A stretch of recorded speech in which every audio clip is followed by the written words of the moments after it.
Okay, Assalamualaikum and hi. My name is Nur Fizana. First and foremost, I would like to say sorry for the inconvenience just now. No worries. It's okay. Okay, and I would like to say thank you to Miss Aqilah for sparing your time on the weekend for this interview. And I want to say on behalf of us that we really appreciate that you are able to make it here with us this evening. Okay, Okay. Alicia. You're muted. Korang chill je tau. Like, we so we tak try payah to be pasang formal. kat. Is this Okay, so recorded by like, the way? so can you hear me? Yeah. Okay, so like Prasanna said, we are very grateful that you are willing to help us on this assignment. So we are going to ask you 10 questions and we will try to make it quick.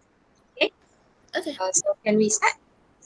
Yeah, sure. But before you start, perhaps could you introduce yourselves? Would love to Oh, know you guys. I am Alicia and these are my friends, my group mates. We are from UNIZA, third year, semester 5. So we are doing this group project for our um, introduction of public relations subject. Okay. So you do know Madam Sana, right? Yes. Yeah, Grateful that Madozana is teaching you guys. yeah. So do, okay. Yeah, yeah. I did the same assignment back then, but it was physical instead. Ah, Okay. okay. Okay, so yeah, you guys can start. Okay, so could you please briefly introduce yourself, what you do, your job scope, and how long have you been working in this field? Okay. So Assalamualaikum everyone. My name is Aqilah Azlan. You can call me Aqilah. And I am currently a public relations executive at a boutique consulting company called the M Analytics. So this company I handle clients from multinational companies, Fortune 500, and even like local government companies. And in my job scope, I actually have two. One is public relation, and the other one is public affairs. I have been in this company for almost 2 years. February will be my second year anniversary in this company. So for public relations, I mainly do like daily media monitoring, news analysis, and for public affairs, I would do more or less the same thing, but it is how do I say? For private affairs, it's more government affairs. So like if you guys go out later in the working field, public affairs is also known as government affairs. So it handles more on the government side, whereas like if there is a policy change, and then you have to analyze it. How does it affect your client, something like that. But for on the public relation part, it's just like press release, events, speeches, you know the drill. And yeah, tu je lah sedikit sebanyak. Okay, thank you. We are very pleased to know you, to know more about you. So moving on to our first question. So the Mm-hmm. first aspect we would like to ask you is in terms of ethical practice. Mm-hmm. So could you share an instance or an example where you had to navigate a challenging ethical situation in your PR career and how did you address it? Okay. So unfortunately in my company, because I handle some very, how do I say, exclusive clients, uh, both multinational and local. So I can't. The information that I would say will be very vague and like not disclose much. But early on in my PR career, for like ethical practice, I guess the first thing that I counted was like there was this project. The client wanted us to like hide some information that could potentially make them look bad. Not really bad generally, but to them they think it is bad. So because we are the PR agency, I forgot to mention that I am from an agency. So the difference between an agency and a in-house PR is that I would be advising the company, my clients, on what to do. Uh, and for this client, they wanted to. They had some issues, some crisis. Then they want to hide some information, but we as PR agencies, we advise them not to do that because like transparency and honesty is quite important. But we did like compromise and suggest that okay, instead of hiding it, why not we word it better? Word it in an angle that would be shed more light on a better light to them instead of saying like it's technically wrong. Yeah. So yeah, honesty and transparency is greatly important because if not honest and transparent from the start, you might face difficulties later on in your like that project or that campaign. So yeah. Understood. Thank you for your precise answer. Can we move on to the second? So the second one is daily task and responsibility. Mm-hmm. Could you describe a typical day or week in your role, highlighting your most frequent activity and priorities? Like what do you mostly do? Okay, so like I mentioned earlier, I have two job scope, which is public relations and public affairs. So on a day-to-day basis for public relations or even public affairs, I always start my day with reading news. Reading news could be like local news portal like Bernama, The Star, The Edge, and then I will move on to social media because social media you will get the news fastest from that. So I also follow all this news portal as well as like I wouldn't say bloggers but like famous Twitter people. So I would read their opinions, their thoughts, and then I will move on to international news like Bloomberg, Fox News, to know like what is happening around the world. And from there, I would move on to, for example, for public relations. Some clients we have this thing called daily media monitoring, and what this is that in I have to send a summary 24 hours news what is happening in Malaysia regarding Malaysia, like the government in general, about the company and the industry. So let's say, for example, one of my client is a tech company. So the industry trends or what is happening in Malaysia regarding tech. For example, we have 5G. We have the recent cyber attack with Pekeso last yesterday, 2 days. So yeah, that will I will update them. Though not necessarily regarding my client, but just to heads up to them. And for example, for government, right now we have the one setahun bersama Madani. So things like that also take it into account, so they know like, or the government is holding this. Maybe that company because that tech company is a multinational company, so perhaps they can also congratulate the government for their 1 year anniversary to have like good ties. But and then but in the company specifically, I would search news on like coverage. So for every events that they do, we would like publish a press release, send out to the media, right? And from there we pick up like the coverage, how many coverage they got for this event, that event, for their launch and etc.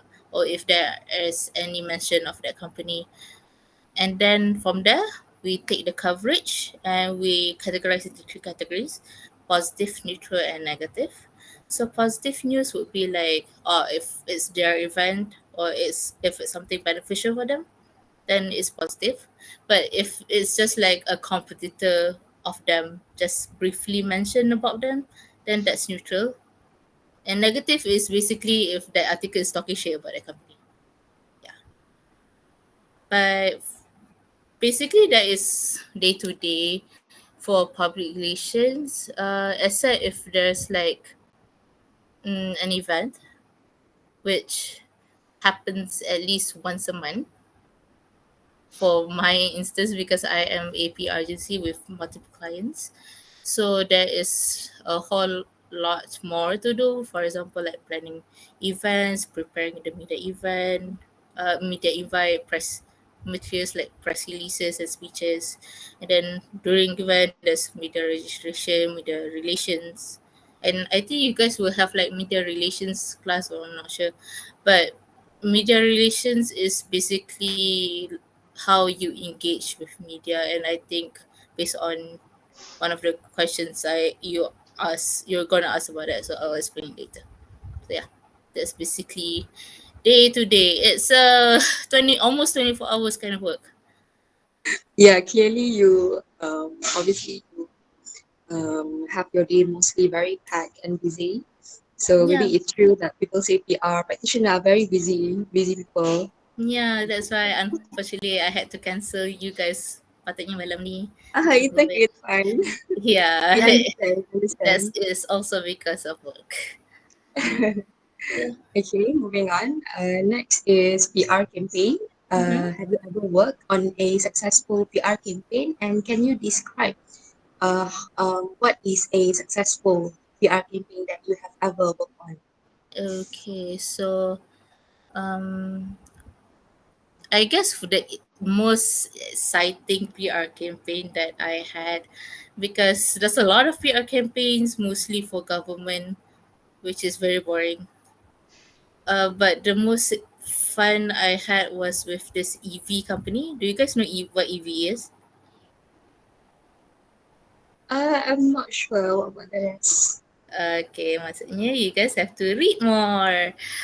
EV is electric vehicles. Okay, so nowadays EV is a thing in which like we are transitioning for a greener Malaysia by 2050.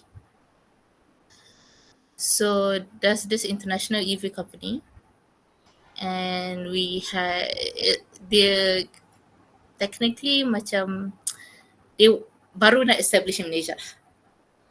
So there's like a lot of EV cars in the Malaysia market. We have like luxury cars like BMW. They have EV cars, hybrid cars. We don't really have EV cars from Malaysia yet. From Proton, they're still like making it, but we do have like hybrid. But this is like a total EV car from China. And then for this campaign, the target was to sell 1,000 EV cars by the end of the year. Uh, the number sounds doable, but then again, who wants to buy an EV car every month? So, what we did mostly, we focus on their product launch, their brand awareness, and then their engagement with the stakeholders. So, stakeholders in this case would be like both the public as well as um, elites. Elites in this area would be like the T20 people, or those who are of status.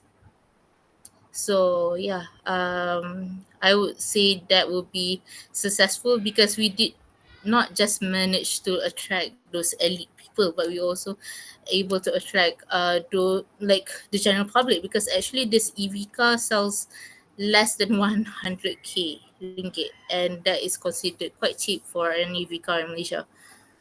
And this car we managed to do like a road trip, so using the EV car, kira macam jelajah semenanjung Malaysia, something like that. So we also partner with like Petronas.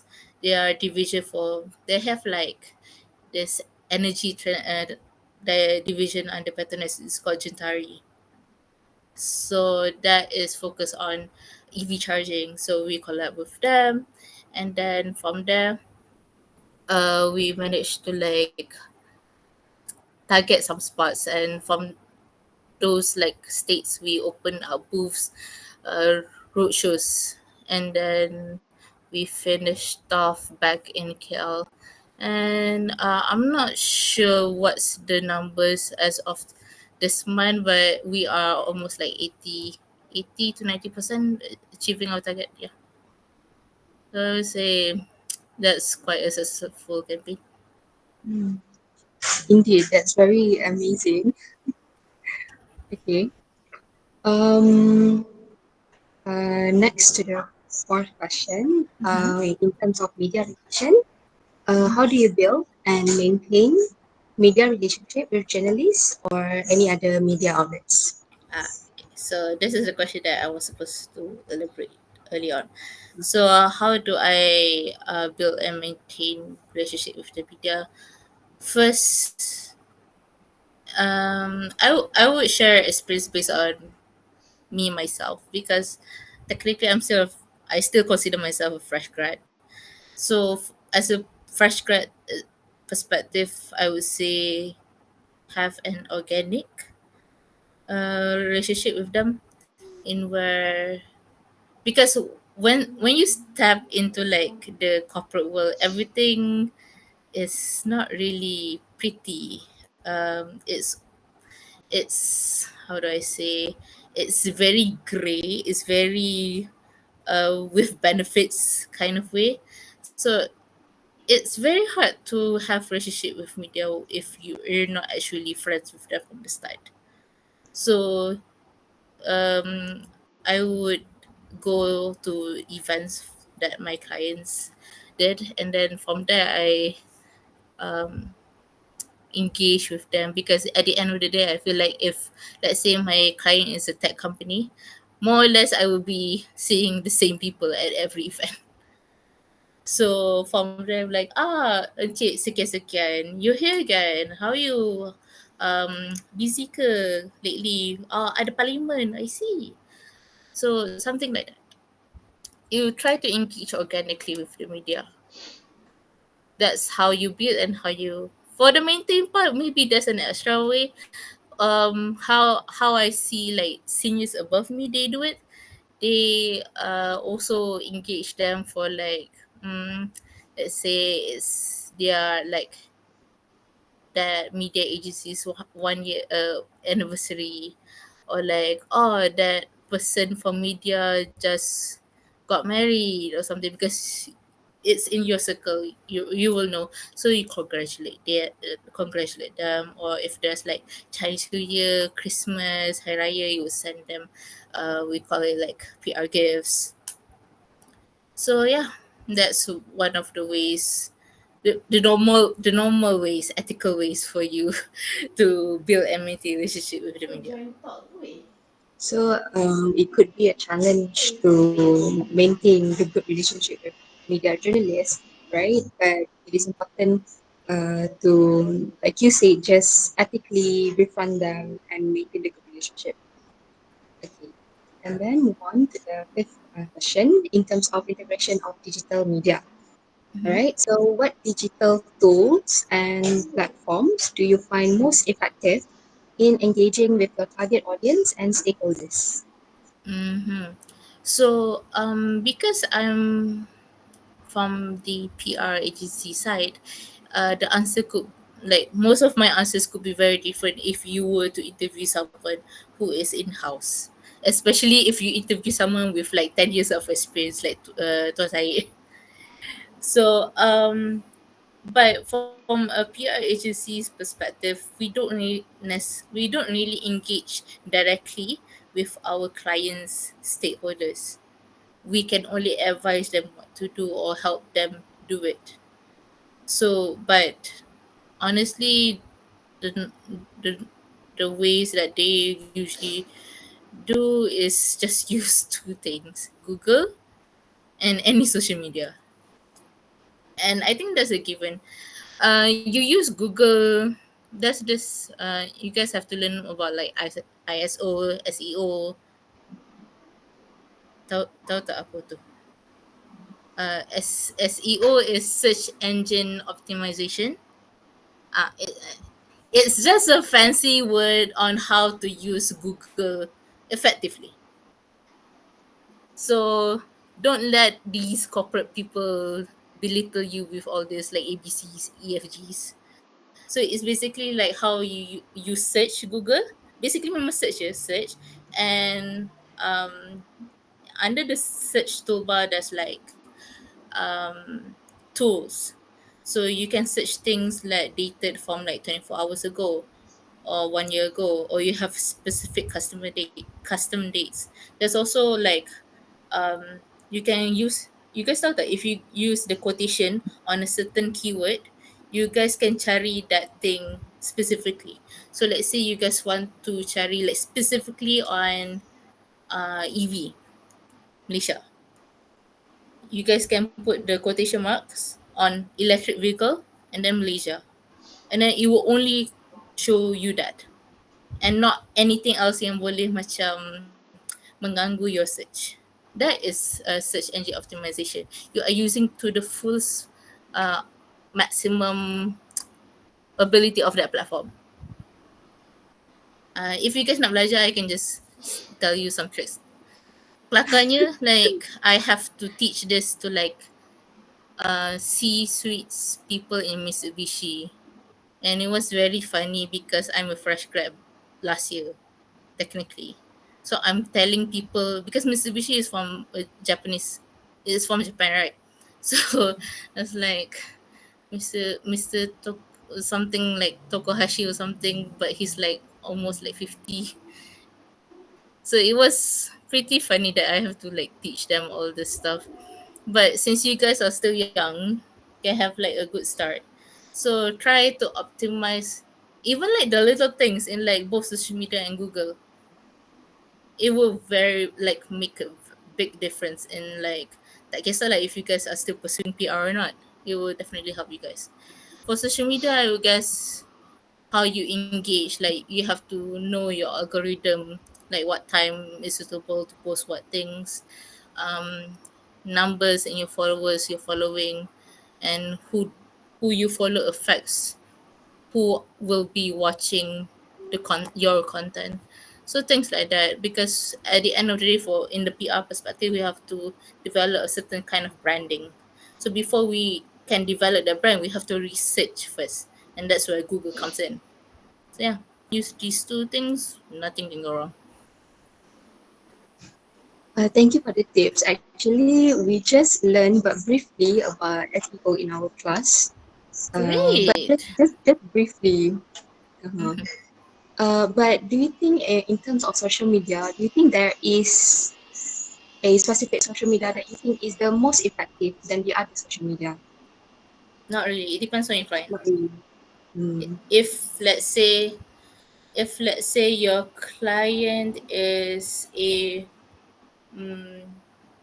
media company like the Star, definitely every social media platform is suitable. If your client is a tech company, so you have to utilize what is easy for your demographic. If yeah, I guess it depends on your demographic, because tak semestinya like you have to use every single social media platform, because you don't need to use LinkedIn. LinkedIn is a social media platform. You can have LinkedIn because like you need to establish your brand professionally, but you don't necessarily have to keep on updating. But it's good in the professional market. But it depends on where you are working from the perspective, for me, PR agency, or you are in house. But if you can manage, because even if you have like 5 different social media platform, but you cannot even manage it properly, then what's the use? So if you can manage Twitter good, Instagram, but not Facebook, okay, then just focus on the ones that you can, and then perhaps like slowly update that, because you need people from a lot of demographics for to know your brand. So basically, it truly depends on your clients and the demographic you have used for the social media, because yeah, like you say, it truly depends, right? Moving on.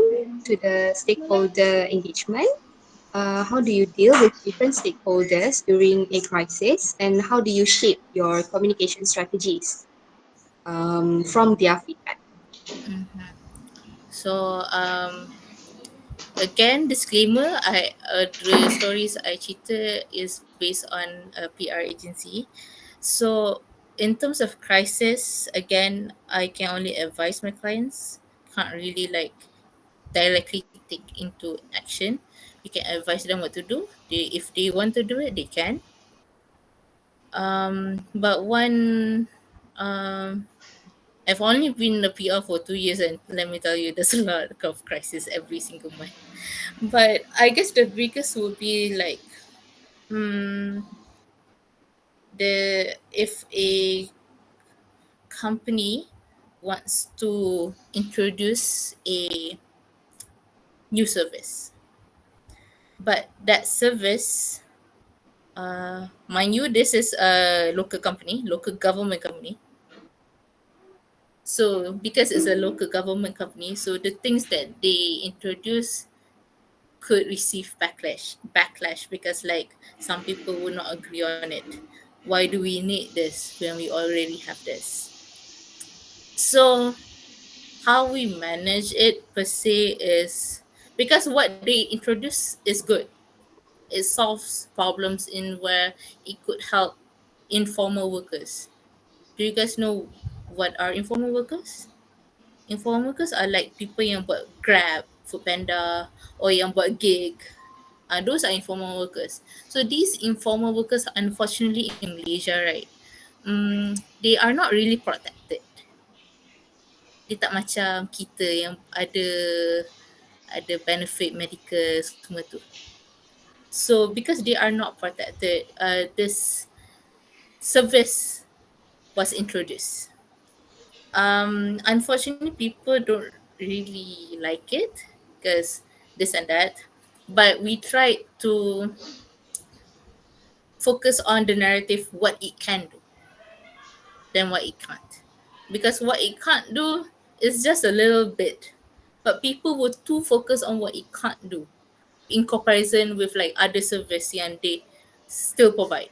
Like why should we take this when like the company also provide the same exact thing? Maybe well that service is not meant for you. I mean it's a optional thing you can. But we are targeting this for the informal workers. So we try to create a narrative that works well with our client as well as how it could potentially attract more people to be more positive about that service because honestly that service is quite good. It's just that perhaps the narrative and the communication wise is not there. So we need more communication on it. We need more people talking about it. So this is where one of the strategies is to engage with media, engage with people like people in the industry that are considered um, master in this area to talk about this. What are their opinions, be it good or bad? But we need people to talk about it to have like um, a mutual discussion so that people will realize that this service is actually good and but because it's optional if I don't want it then I don't have to. But perhaps those like informal workers which they can't take what the other service then they can take this. So yeah. Thank you. So according to your answer, I believe you have went through quite a number of crises. So do you have any tips on how to handle crisis, especially in the communication, how to manage communication in crisis, mm, especially in communication terms? Communication terms. Communication can actually make it or break it. It could be the reason you guys fail. It could be also the reason that you guys manage success. But communication wise, like I mentioned before, it is better to have communication than not have communication. I am not sure if you guys were in the talk that I was in with my two other friends, Naim and Faris. If you guys were in that talk, I we did highlight that big pharmacy issue about their um, Iqlan, right? And it touched on like a cultural sensitive issue. And how they dealt with it is that they just publish a notice like we're sorry and that's it. That one, for that situation, sometimes no communication is better. Because like, okay, now people don't talk about it anymore. It's just that moving forward you have to show that, okay, you realize it was a big mistake, you shouldn't do that anymore. But with the example from your last question, you can't have no communication. One, because that client is a government agency. So it is better to have communication than not have communication. So communication wise, it honestly depends on what that crisis is and how severe it is.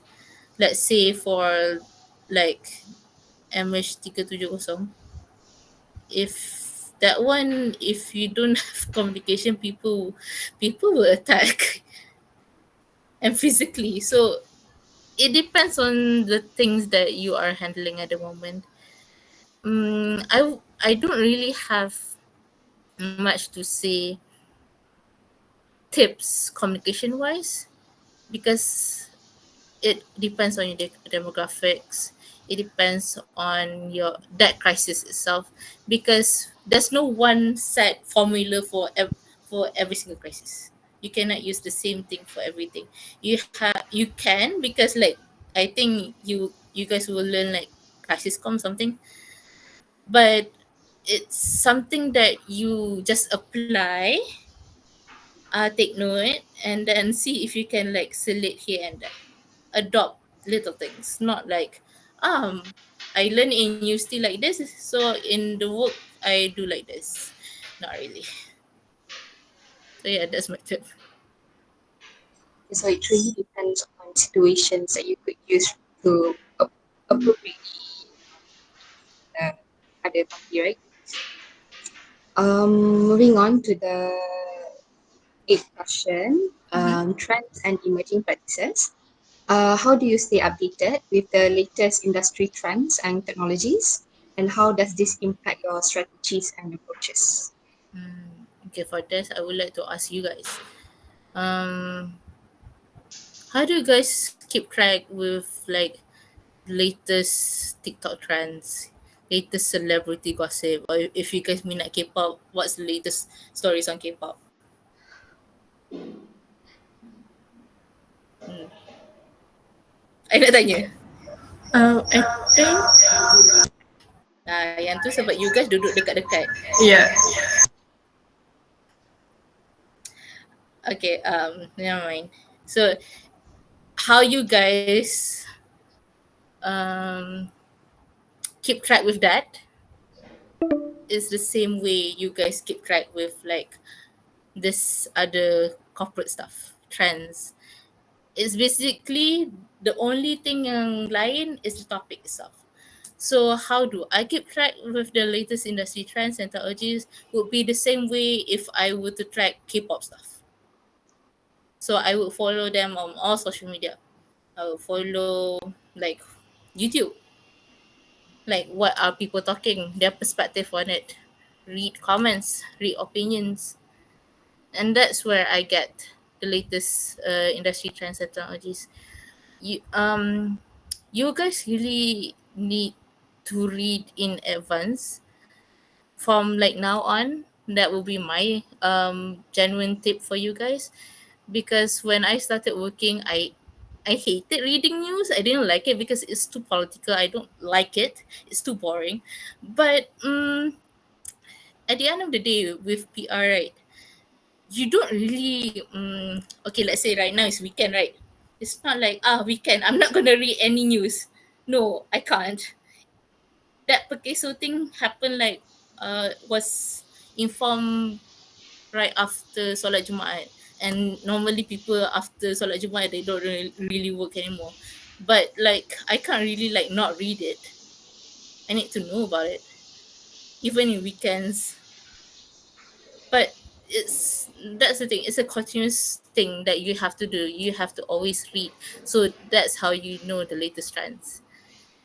Malaysia has published a lot of blueprints, and I'm afraid that if you guys do not read on it, once you guys are starting to like work on it, you guys will fall behind sebab benda tu was published this year. This year saja ada dekat 5 blueprint diorang publish. And if you guys don't read now, you guys have to like search back in 2023 when you guys dah what 2026 or 2027. And then there will be like a lot of opinions, and perhaps you guys can't even find that publication. So I suggest you guys to start reading from now. Like, if you guys want to start small, just read like Banama, the Star, the Edge. If try to find the topics that you guys like. If it's tech, read nation news. That will be like whatever the government is introducing or announcing. Just little things. At least you guys can like have a conversational piece with people. Like, you know what is happening in Malaysia. And that is essentially what PR is, because in PR you have to know everything. So yeah. All right. Thank you for your suggestions. Take note. Moving on to the ninth question, measuring impact and ROI. Mm-hmm. Uh, could you provide examples of key performance indicators or KPIs you consider crucial in evaluating the success of a PR initiative? Okay, so like I mentioned, I think it was like the second question, I'm not sure. For my day job, I keep track of coverage. And as I mentioned before, coverage is when you finish an event, you disseminate that press release to the media, and then the media pick it up and publish it.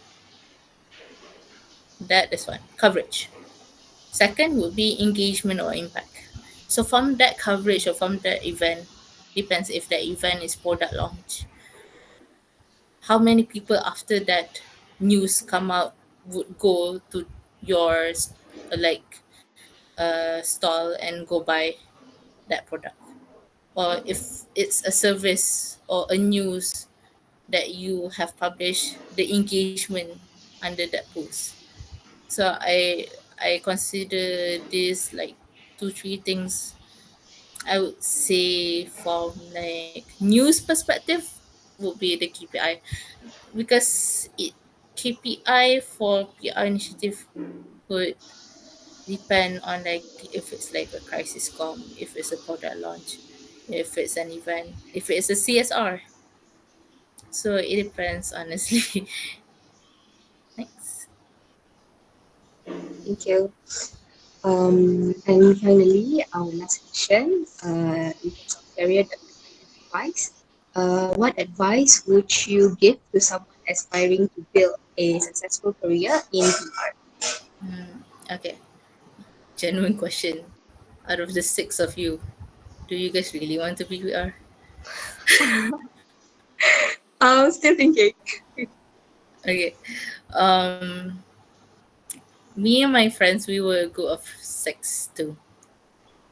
I was the I wouldn't say myself would be the most introverted one, but I would say I was quite the reserved one.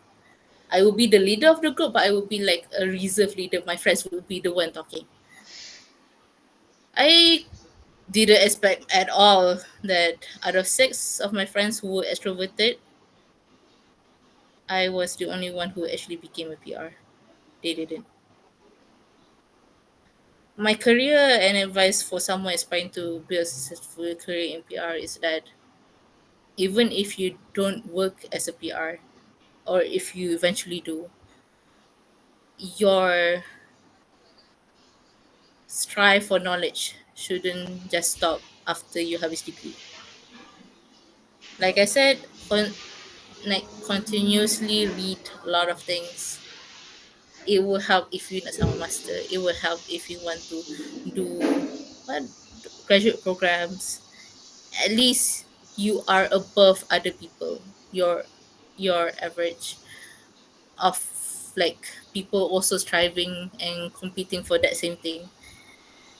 And successful career in PR, my genuine advice is that you have to work really really hard, and not necessarily like not take breaks, because eventually you guys will burn out. What I mean by hard work is that take the opportunities. If like you have to go somewhere, don't really like hide kind yourself, or I don't want to go there because I'm too scared.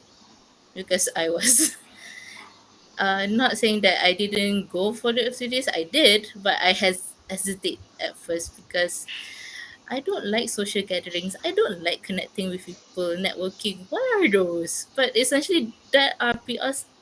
Like that is the essential day to day life of a PR. Basically, you connect with people. I don't like to connect with people, but you have to see in the perspective that you are connecting genuinely, make genuine connections, not just for benefits. And then you will see, actually PR is quite fun in a way. Not tak semestinya PR, like every job sucks, but like uh reading and making connections could help you a long way in your career, because you'll find people, especially in your batchmates, you'll find people in the same, not same or different fields, but you guys can help each other later on in life. So that's it. Any questions?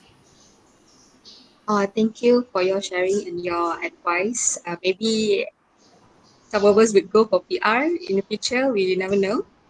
I would definitely remember your advice. So that's actually our last question. So that's it. Um, any of you nak tanya lagi ke? Like off the record, you guys can just tanya anything, be it subject wise ke apa. I think I still remember what I learned kot. Anyone? Sure, Semua tak nak tanya malu. apa-apa? Tak Semua payah nak malu-malu. malu. Actually, you guys got my email from where? From the program, you the program you just mentioned. I see. I did. Like, Okay. yeah. Questions? Like Um, korang, what's the next step ke? Because I was banned too. I cannot speak so much about like the PR course sebab orang lain. For band, most of my friends either jadi sama master because they wanted to take TESOL. Some of them masuk marketing. Ada yang masuk HR. I was actually HR from the start because I was too scared to talk to people, because like at least if I have to talk to people, it only revolves internally in that company. And at least people want to talk to HR. People won't be like angkat call and dah tutup phone, tak ada. So lah, any questions? maybe if any of us would like to go intern in the PR related Mm-hmm. internship, right? Not English related, PR intern, a related internship. How do you find a good company to do internship? You know? Mm-hmm. A good company. Depends on where you want to go, because macam mana nak cerita, my PR experience for internship. I was a PR for intern. I was interning during COVID. Mm. Me and my friends were in quite a mess. But nowadays, I guess okay, the thing about PR, right? The thing about internship, you guys think too much. I did too because I want this platform stepping stone. Mana tahu later on they absorb me to become permanent. No, no, no, my dear, it does not work like that. Melainkan you masuk like graduate program for like Petronas, Sinabi. Sometimes they will take, but if you're intern, it's a 1 in a million chance. You can take that chance, but it's quite hard. My advice to find any internship, tak kisahlah PR ke tak, is find a company that will actually give you work and tak adalah you guys photocopy je memajang.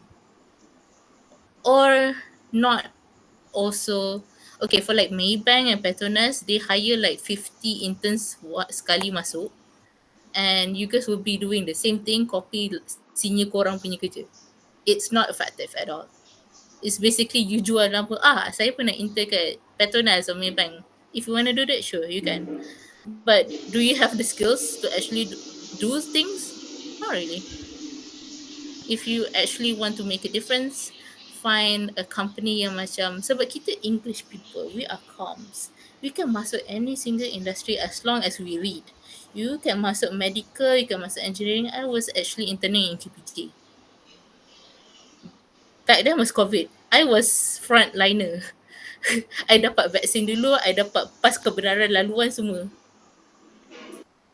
But I will have zero science background. I was not even a science stream student back in sekolah menengah. So the only thing you can apply here is to read. If time tu maksudnya pasal vaksin, then I have to read why is there like 4 to 5 jenis vaccine available? How do I write a press release, a draft speeches that could benefit um the current times of like semua orang macam a bit edgy.